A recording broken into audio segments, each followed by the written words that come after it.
everyone. Welcome to Build Series in New York. I'm Laura Muraski from HuffPost. Lisa Edelstein spent years playing Dr. Cuddy on House and has appeared in The West Wing, The Good Wife, and Seinfeld. Over the last few years, she's portrayed self-help guru Abbie McCarthy on Bravo's Girlfriend's Guide to Divorce.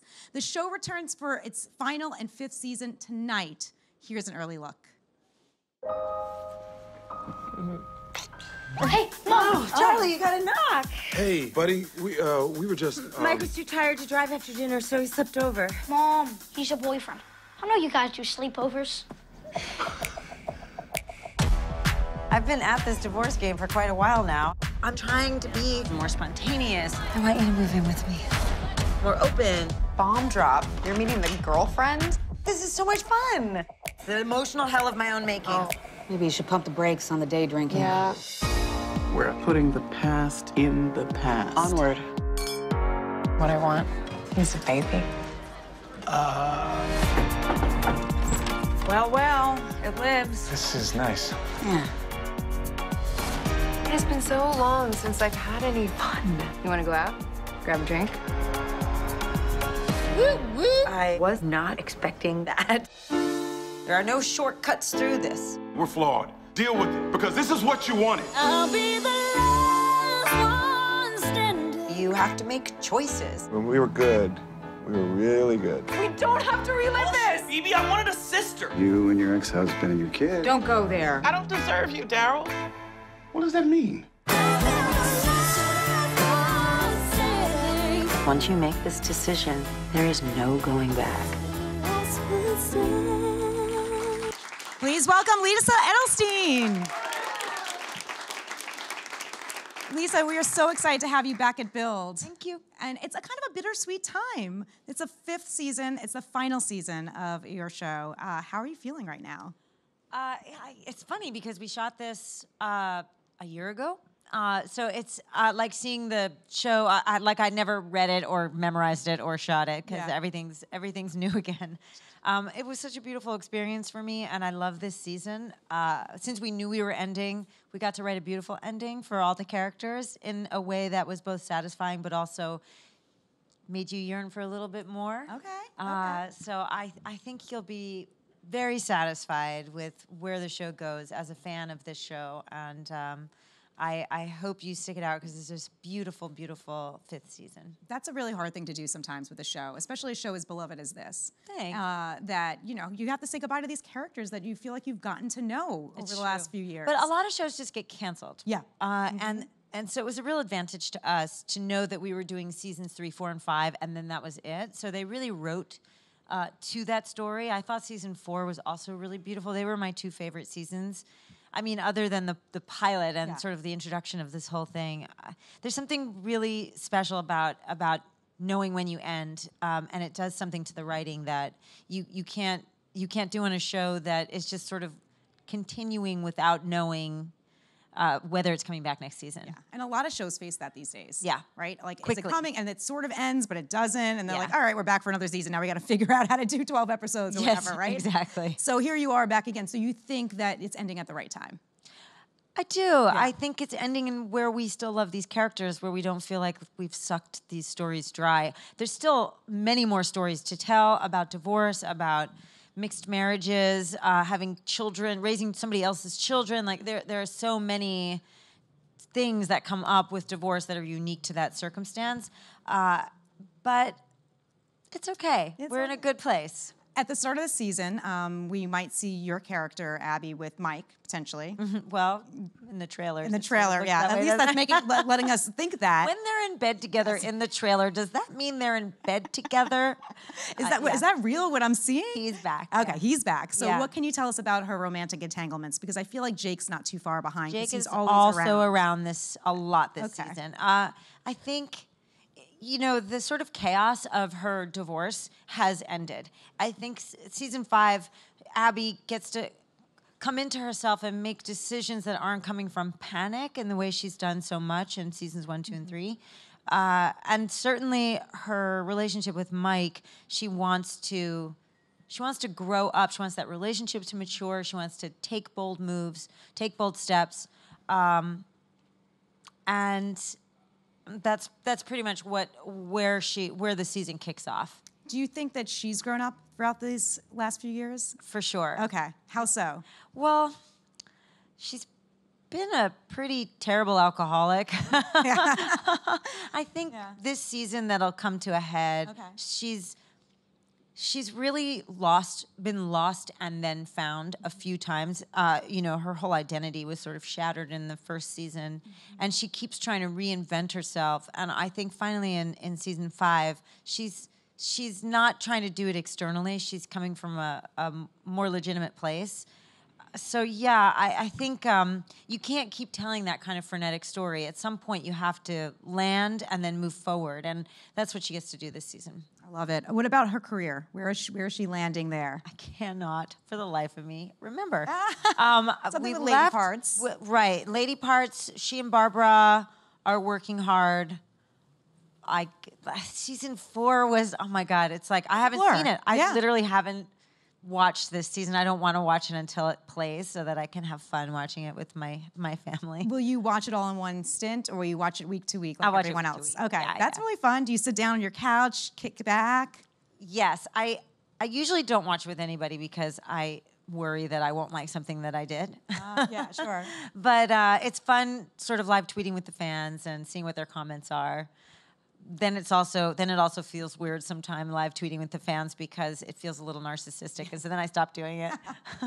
It's kind of, you want to see what people are reacting to, but then you also want to stay out of its way. Yeah, you're like, let this show speak for itself in some ways, but then as a fan, they want to know what you're thinking. You know, the first time, a long time ago, I was in a movie called Keeping the Faith, and I had a very funny part in that movie, and I was going to see a movie in the movie theater, and when I walked in, the trailers were playing, and it happened to be a trailer of Keeping the Faith, and it happened to be all my scenes. And the experience of being in a room where you're on screen and people are laughing at what you're doing, but you're anonymously standing in the back is the closest thing to, live tweeting or watching people's reactions. Sure. It was an amazing experience, and I just wanted to sort of like both live in that moment and also curl up and disappear so that nobody could see that I was living in that moment. But that's the one thing you don't get when you're on camera is you don't get the automatic audience response to your work. Yeah. Now with social media, it changes the game a little bit. A little bit. Right. It's still not there in the moment that you're doing exactly. it. Yeah. Well, I'm imagining we'll get to see a lot of absolutely great fashion this year. Gorgeous. I mean, that dress in the first episode, that beautiful Alice and Olivia red and black dress, I had no idea how pretty it was because I couldn't see the back of it because it's behind me. But it's so beautiful. I love it. Our costume designer did such a wonderful job. Yeah, and you've been with the same costume designer throughout the whole season, all the seasons? Yeah, except for the pilot. Okay. Yeah. Wow. Cynthia Summers. Yeah, so that's job. That's pretty great. Do you ever get to keep some of the stuff to go? We can buy it at a discount. Okay. But the thing is, when you wear something on television, you're basically wearing it forever because with streaming, it's just sort of you're always in that outfit forever. And you'll never look better in that outfit because 4 tailors actually made it to your body at that exact moment that you were filming it. So it's not worth it. Yeah. I did buy back a few of the bags. Okay. I had some Stella McCartney bags, which I love because they're vegan, and so I got to. I had the privilege of buying the bags from my own show. But then you already know it works. You've already practiced on set with it. But I usually only buy things if you don't really see it on camera. Okay. What do you think you're going to miss the most about the show? We had a very special crew, a really special production. It was a really generous, warm environment to be so vulnerable. And I got to expand creatively. I got to write. I got to direct. That was really such a huge shift for me creatively that I'll never experience that again because it was the first time I've had that experience. And so I am deeply, deeply grateful to have that. And I hope everybody gets the chance in whatever it is that they do to feel as realized in what they do as I felt on this show, where I just got to act my face off. I got to be a leader, and I got to expand what I do creatively. And you did it, in your late 40s, which, I was 48 when I got this job. And in our business, that didn't exist when I came into this business. 35 was really sort of cutoff of how old you could be to be a sexy, viable woman out in the world. And on this show, I went through menopause, and we talked about it. And I was in a couture gown when I did it. Yeah. And that's amazing because those stories need to be told, and we need to realize that we are quite young. A woman is not aged out when she's 50. She's just getting going. I have to say, for myself, I'm in my most powerful moment that I've experienced so far. I don't know about my 60s, but I've never felt better. I've never felt like I know more, have more to offer than I do right now. And I still love that story about, the creators of the show or from Bravo saying, okay, don't get any, No, it was the anything head done. of the studio. Head of the studio, right? Don't get injections, Please don't touch your face. And I don't anyway, but just because to me, it just looks like exactly what it is. It looks like something's in your face. Mm-hmm. To other people, it's beautiful or they feel safer. So I don't want to judge it, but for me, it's not for me. And so that was never a question, but I really appreciated that when she hired me, when she put the stamp of approval on my casting, that it was knowing I was a 48-year-old woman playing this part. They weren't trying to tell another story. So that was pretty remarkable. And that brings back the realism, I think, of the show. And I think that's why it was so relatable, too. Thank you. Yeah. Yeah. What do you do for your skin? Because your skin looks great. Oh, thank you. I think that's just genetics. Yeah. I don't attribute it to really any product. Yeah. I'm a vegan. I've been a vegetarian for 38 years.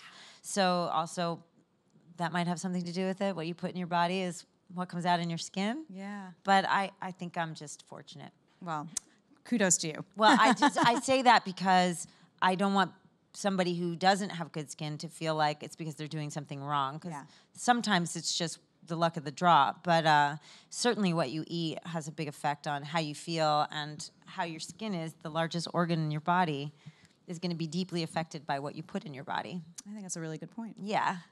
You have been busy since you shot this because you landed a Netflix series alongside Alan Arkin, Michael Douglas. Yeah, I know. It's pretty awesome. Pretty great. That was really fantastic. It's Chuck Lorre's, it's a single camera comedy meeting. It's not a sitcom, so there's no audience. It's not like that. And I play Alan Arkin's really fucked up daughter. Can I say that? Yeah, we're on the web. Okay, good.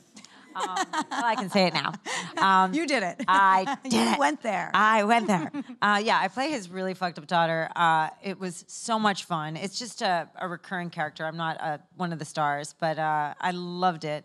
So I did that, and I wrote and directed a short film. Okay, tell us all about this. It's based on a short story that I read that was about a page long that this wonderful guy, Edgar Carrot, wrote. And I was asked to read it on stage for a live conversation he was having. And I was given 2 stories, very short, and I thought I could just read one of them. And this was not the one I wanted to read because I did not like the story. I got up on stage and they said, no, we actually need you to read both stories. So as like a life-saving effort, I tried to find a way into this story unzipping in order to not make a fool of myself on stage. And as an actor, you just sort of try to inhabit what story you're telling. And by the time I was done telling this story, I was so madly in love with it. I turned to him and I asked him if I could make a short film of it, and he was wonderful.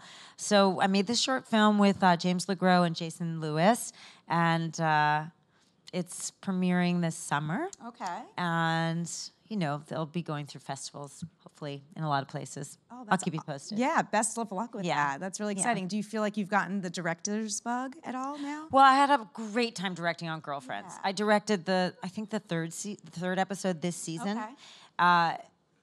Everybody was so amazing with me. We didn't know how people would react to have me direct them, but all the women on the show were incredibly generous and excited and took my directions well. There's a very funny clip of Nakar imitating me as a director, which is pretty fantastic. It was really fun because I know these women so well, and I know their strengths. I know where they're insecure, so I got to really lean into making them as wonderful and as beautiful as they are. And it was just an incredible experience. And when I was done with Girlfriends, I didn't want the energy to dissipate. to be given the opportunity to write and direct, I didn't want it to just go away. So I wanted to self-generate opportunities to keep that energy flowing, because it can take a while if you're waiting for somebody else to give you a chance. So I did that. I wrote a pilot with Carol Barbie, who ran the show in season 2, and it was for UCP. They bought it from us, which is very exciting. Wow. And now I'm working on another short, and I did a couple of movies that I'm very excited about. Dr. Bird's Advice for Sad Poets is one of them. That is pretty amazing. I'm play across Jason Isaacs, who is fantastic. I had no idea he was in the Harry Potter movies until he showed me a picture of himself with the long, you know what I'm talking about? With the long white wig. It's been a bit. It's been a minute. Yeah. And I did another one called Phoenix, Oregon with James LeGros, who was also in my short. Wow. So it's been fun. It's been a really great creative year. Do you feel like Girlfriend's Guide to Divorce opened up some doors in that?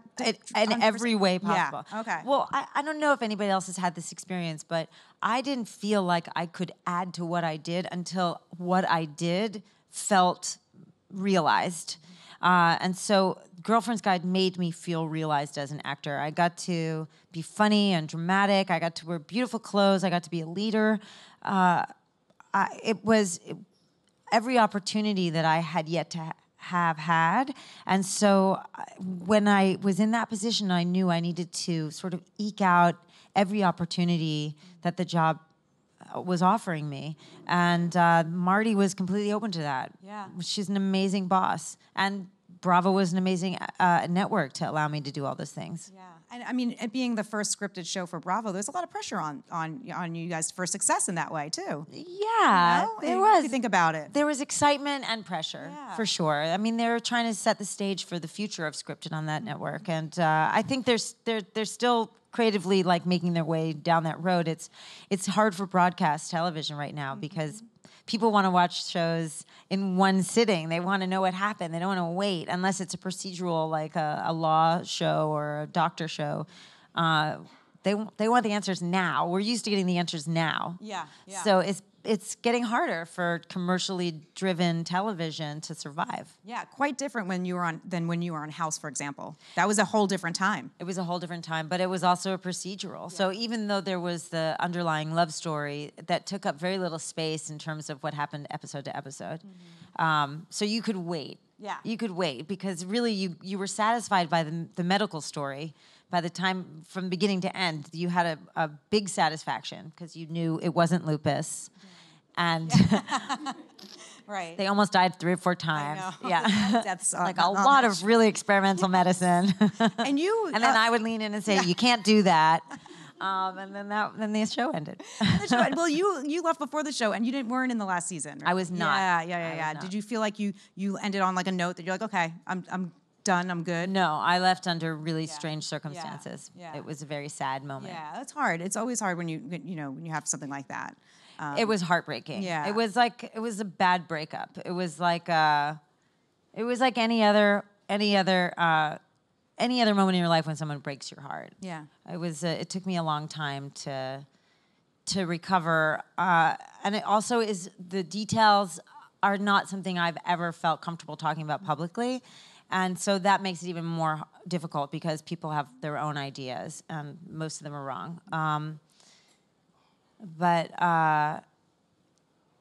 it was an amazing experience. That show certainly paid me well, and I got to be an incredibly successful show, a machine that was stronger than any of us ever expected, playing a wonderful character and a smart woman, a smart, successful woman who was too young for her job. Like, there were a lot of great boundaries sort of burst by that character.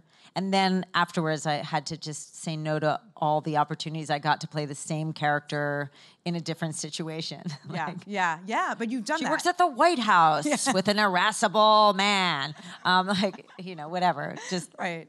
Everybody wants you to play the same role over and over again. So you have to sort of wait and fight for the new opportunity, the new thing. Tough choices, but smart choices you have to make during that You time. have to curate it, or else, unless, look, there are people who are really good at one thing, like really good at that one thing, and then they're not really interested in anything else, and that's also valid. Yeah. But that's not what I wanted to do. Yeah, and definitely a show that opened up doors. Speaking of opening doors for Yeah. the next thing too, which Yeah. is great. And you've been married now. Speaking of divorce, but you've been married. I got married the day before we Right. started shooting the show. And Yeah. so, like 4 years now married? 4 years married, Okay. 7.5 years together. Okay, that's great. And it's going well. So far, so good. You're a stepmom, right? I'm a stepmom, Okay. 2 kids. Okay, so that's exciting. That's They're a whole new. Well, it's 8 years. Yeah. I've been with them since they were babies. Yeah. So it was, I never really cared about getting married, but when there's kids involved, they just sort of want you to be defined in their life. They want to be able to say, this is what you are. And they want ownership of that. They need you in a structured box. I mean, that's what kids want. They want structure. They want the world to make sense. So it was really, I love my husband. I'm so happy we got married. Mm-hmm. But a big part of that was also the kids really wanting us to have a form as a family. Yeah. Yeah, that's great. Well, back to, we have some questions from the crowd, but before, if you had to sum up this season of Girlfriend's Guide, like the trailer says twists and surprises. I mean, Right. Are there some twists and surprises? Are we going to be kind of surprised? Twisted and surprised? Yeah. Yes. Okay. As far as I can recall, I will say that the finale episode, the grand finale, is so beautiful.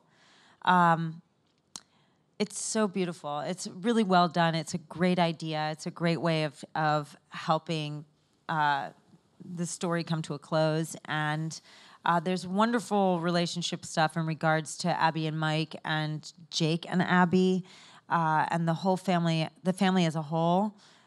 There's complicated issues that come up. Mike has a child. There's all those stories to be told. So it's a great season. And that's just my character. For the life of me, I have no idea what happens to anybody else. We won't even go there. But you did shoot it a while ago. But was a year ago, but it's premiering tonight, so that's very exciting. All right, we have some questions from our audience, so that's great. Let's get to it. Hi, Lisa. Hi. I've been watching you since I was in middle school, since the whole series. Oh, that's amazing. Thanks. And I'm wondering, your character from this show is playing differently from House compared to different. Do you have any similarities between your characters? Between the two characters? She's asking if there's any similarities between Cuddy and Abbie. Yeah. I think they're really different gals.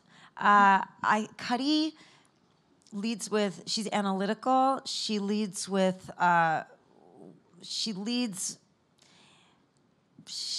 analytical, and she is also bound by structure. From the way she dresses to the rules of the hospital, there's no room for Dr. Cuddy to behave outside of the structure because she's dealing with somebody who only behaves outside of the structure. And even in her relaxing time, she's practicing yoga practice. She's running. Like everything she does is about structure. Whereas Abbie is just a loose cannon. She's a gelatinous blob. She can't figure out where she belongs or who she is. And she's searching for herself, but she's also willing to be sloppy. And she's willing to be a mess. And she makes mistakes in a big way and then turns it around. She has big, messy friendships. Like it's the opposite expression, right? Cuddy's in here and Abbie's all out there. All right, thanks for that question. All right, who's next? Hi. Hi. How you doing? Good. I was reading that when you started your career, you kind of composed your own play, Positive Me musical. Yes. So when you sort of go forward and you talk about being given the opportunity to write and direct in the show and also your short movie, did you go into acting by design or did you always want to be a writer, director, etc.? I always wanted to be an actor. Since I was a little girl, and my parents hoped I would grow out of it, and I didn't grow out of it. Every step of the way they hoped would be the last step of the way. The musical was more of the surprise. I was still at NYU. I was taking a course with a wonderful playwright named Elizabeth Swados. I actually think Runaways is getting revamped. Yeah. She had a class where we needed to write a satirical political song, and I wrote a song called Government A-OK'd Sex about the sodomy laws. And it was meant to be funny, but also biting. And she was incredibly encouraging to continue down that road. At the time, it was the height of the AIDS crisis. And a lot of my friends were dying very quickly. And I was a club kid. I was running around having a good time. But then there was this sudden sweep of death. And a lot of beautiful young people, and however old they were, to me, everybody was older than me.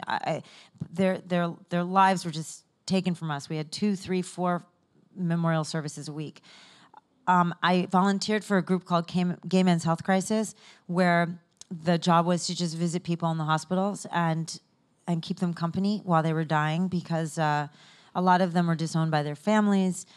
Or even sometimes the nursing staff at that point was afraid to touch patients, or maybe more of the volunteer staff. I don't know. I don't want to insult nurses, but there was a lot of confusion about the way the disease was spread.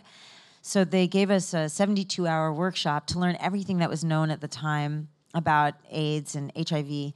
And when people found out that I had taken this course, I started getting pulled into the bathroom at nightclubs and shown people's arms and the inside of their mouths, and everybody wanted to know if they were dying, as if I were a doctor, because I took a 72-hour course. So it occurred to me that there was very little information getting out, that we were all terrified. And at the same time, Ronald Reagan was not even talking about the disease. And people that I grew up with in New Jersey thought it was made up. And they thought it was government hype. And there was so much conflicting information getting out there. There was so much homophobia. There was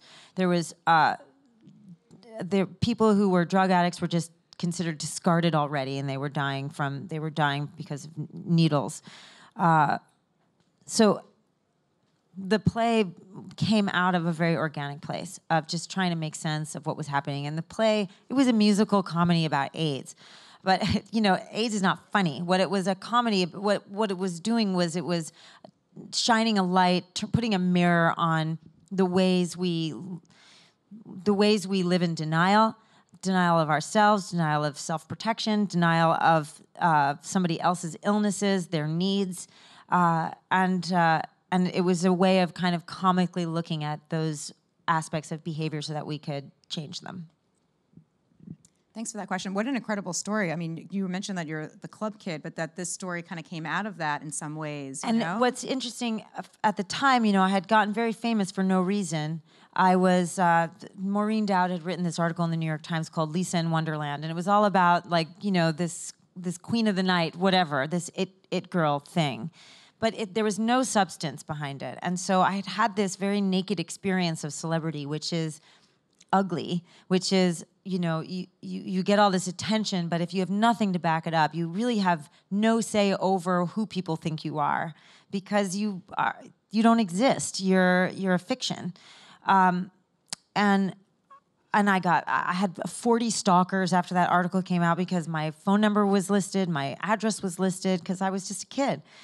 So I had sort of retreated from that scene and that character that I had been. And then this play started to form, and Elizabeth Swados told me I should just keep writing. And I ended up actually dropping out of college and doing this musical. And was the best thing I ever did for myself. It did a number of things. It gave me a voice as an artist. It gave me a voice as a young person living through the AIDS crisis. And it made me feel like Girlfriend's Guide realized as a person, so that I was actually moving forward from a solid place. And that's what, to bring it back, that's what this job made me feel like as an adult. We're like, okay, I have worked a really long time, and now I have this feels like, okay, I can move forward here. I can expand from this place. You can grow. Well, we have a couple more questions from the crowd. Yeah, let's do it. Next. Hi, I love you on House, by the way.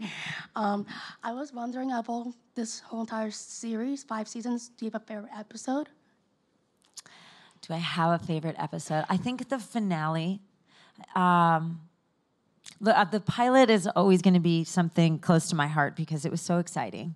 It was so exciting, and I love the story, and I love the beautiful scenes with the character Will, and I love the fight with Jake. But the finale episode, it's like the bookends. They're perfect. I, of course, love the episode I wrote, and I love the episode I directed, too. Lots of episodes to love. Yeah. All right, I think we have time for one question. Hey, Lisa, thanks for being here today. It's really Yeah. cool. You've done some really interesting voiceover work, like Legend of Korra, Thank American you. Dad, and the Blade Runner video game. What is that experience like for you as opposed to being on camera? Is that something that you want to do more of?